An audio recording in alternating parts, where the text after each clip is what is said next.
Regardons maintenant le chapitre 4.7 sur les formes indéterminées, les asymptotes et la continuité. Commençons par les formes indéterminées.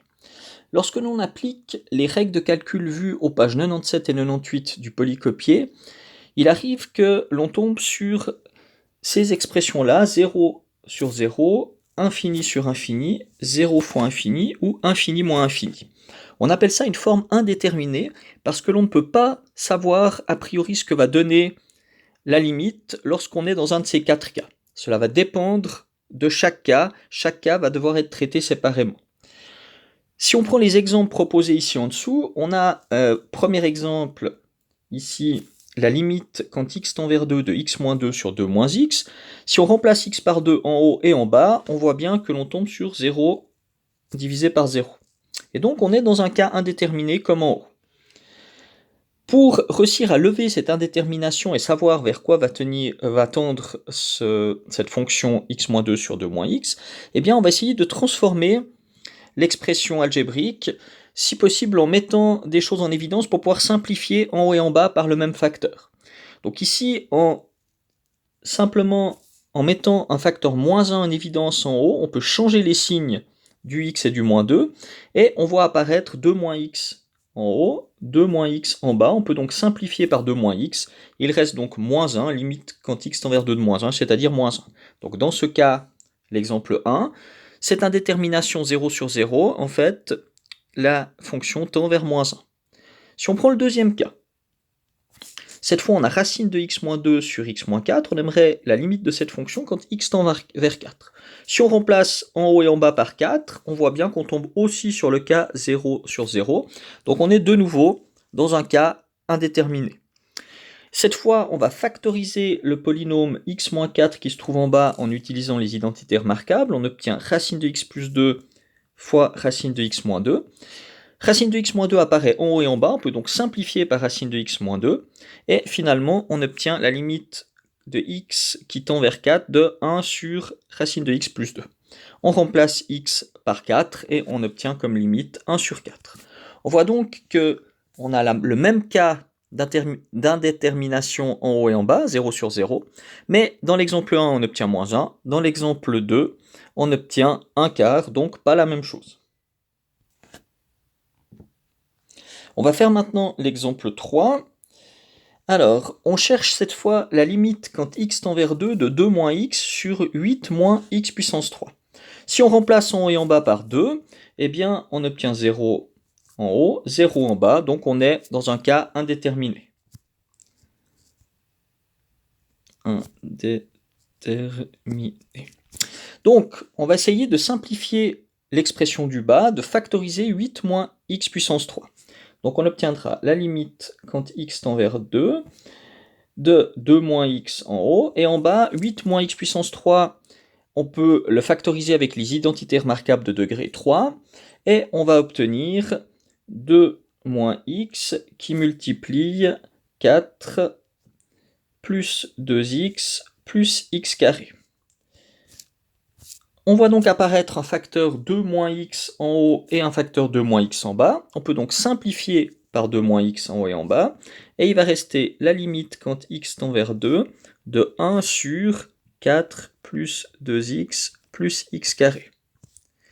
Donc maintenant, on va remplacer x par 2 dans l'expression pour voir ce que cela donne. On obtient donc en haut 1, en bas 4 plus 4 plus 4, donc 1 sur 12 pour la limite de cette fonction. Donc de nouveau, on est dans le même cas que pour l'exercice 1 et l'exercice 2.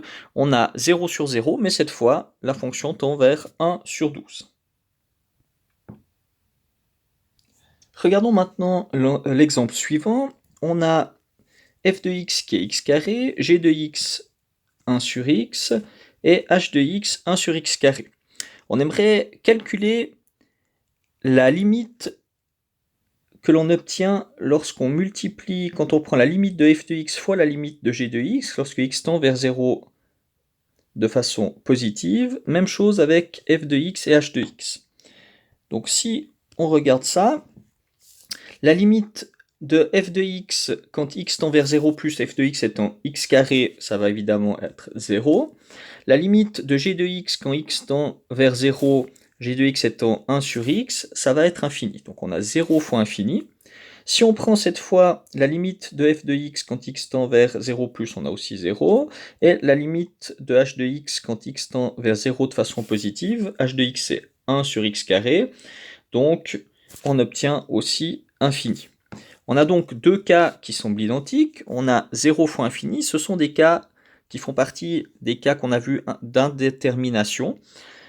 Donc pour ça, on va essayer cette fois de simplifier l'expression pour voir ce que ça donne. Si on calcule cette fois la limite quand x tend vers 0 positivement de f de x fois g de x, eh bien on obtiendra donc la limite quand x tend vers 0 positivement de x carré fois 1 sur x. Donc ça va donner, si on simplifie, x carré et x se simplifient, il reste donc x. Donc si on obtient la limite quand x tend vers 0 de x, eh bien la limite ce sera donc 0. Si on fait la même chose avec f de x et h de x, la limite quand x tend vers 0 positivement de f de x fois h de x, eh bien cette fois on aura la limite quand x tend vers 0 positivement de x carré fois 1 sur x carré. Cette fois en simplifiant, on obtient 1. Donc la limite quand x tend vers 0 plus de f de x fois h de x, c'est 1. Et donc on voit bien que on n'a pas la même chose, on obtient une fois 0, une fois 1, alors que c'était le même cas d'indétermination, 0 fois infini. Regardons maintenant ce que l'on peut dire des limites des polynômes, donc lorsque la fonction est un polynôme, si x tend vers plus l'infini ou si x tend vers moins l'infini. Donc dans l'exemple proposé, on a x4 plus 3x3 moins 2x plus 1. On aimerait savoir ce qui se passe lorsque x tend vers plus l'infini.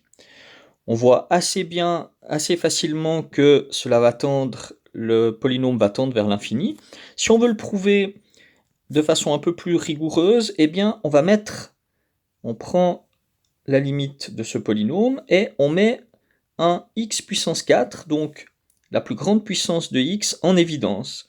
On obtient dans la parenthèse 1 plus 3 sur x moins 2 sur x3 plus 1 sur x4.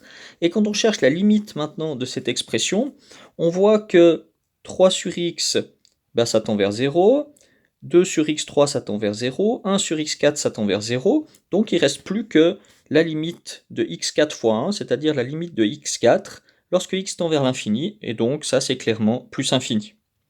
Si on essaye de faire maintenant la même chose aux exemples proposés ici en bas,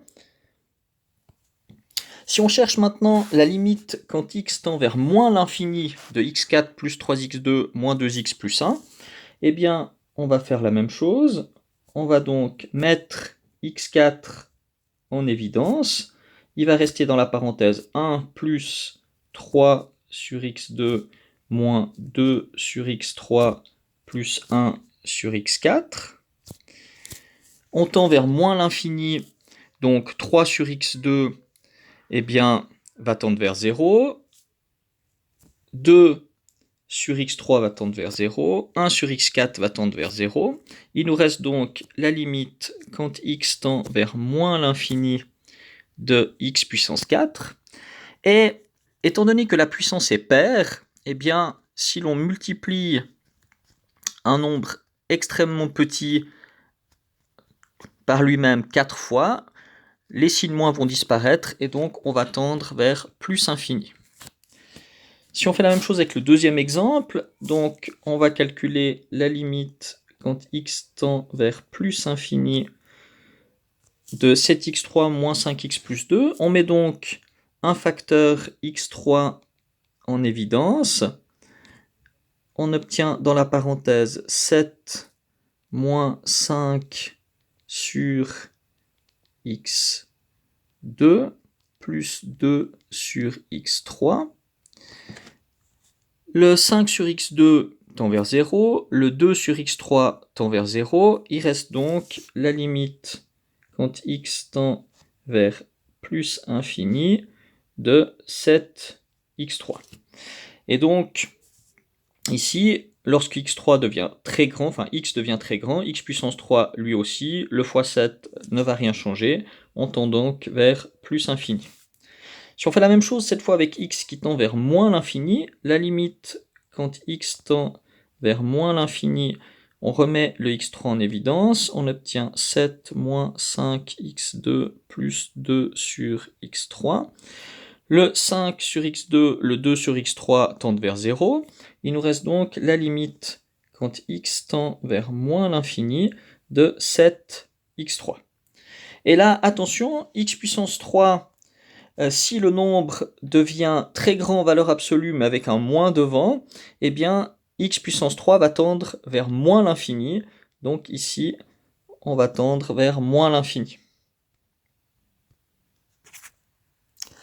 On obtient donc une règle très importante pour les calculs de limite des polynômes. En fait, chercher la limite lorsque x tend vers l'infini ou vers moins l'infini d'un polynôme, eh bien, pour cela, il suffit de prendre uniquement le monôme avec le x qui a le plus haut degré. Donc, ici, dans l'exemple général, an, x puissance n, etc. jusqu'à plus a0, eh bien on s'intéresse uniquement à an fois x puissance n. Et donc si le degré n est pair, x puissance n, lorsque x tend vers moins l'infini, ça va tendre vers plus l'infini, puisque moins fois moins, ça fait plus. Si le degré est impair, eh bien on va tendre vers moins l'infini. Il faut faire attention encore au signe du coefficient an. S'il est négatif, eh bien ça pourrait changer le signe. Exemple, si je prends la limite quand x tend vers moins l'infini de moins 7x puissance 3, eh bien ça c'est égal à la limite. Dans ce cas, d'après ce qu'on a vu en haut, x puissance 3, lorsque x tend vers moins l'infini, devrait tendre vers moins l'infini. Mais comme on multiplie le x puissance 3 par un nombre négatif, on va changer le signe. Et donc, on va retrouver à nouveau plus infini à cause du moins 7 qui est devant. Regardons quelques exemples. Donc, si on prend la limite quand x tend vers plus l'infini de moins 8x puissance 3 plus 4x carré moins 5, on peut se contenter de chercher la limite de moins 8x puissance 3. Donc le 4x carré et le moins 5 ne vont jouer aucun rôle pour le calcul de la limite. Donc on se retrouve dans ce cas-là. X puissance 3, lorsque x tend vers plus l'infini, eh bien, va tendre aussi vers plus l'infini, mais le moins 8 qui est devant va changer le signe. Donc on va tendre vers moins l'infini. Deuxième exemple, de nouveau, on peut oublier tout ce qui est après le 5x puissance 4. Donc on va prendre la limite quand x tend vers moins l'infini de 5x puissance 4. La puissance du x est paire, donc même si x tend vers moins l'infini, eh bien x puissance 4 va tendre vers plus l'infini. Le 5 ne change pas le signe, on tend donc vers plus infini. Dernier exemple, on peut oublier tout ce qui est après le moins 7x puissance 3. On a donc la limite quand x tend vers moins l'infini de moins 7x puissance 3.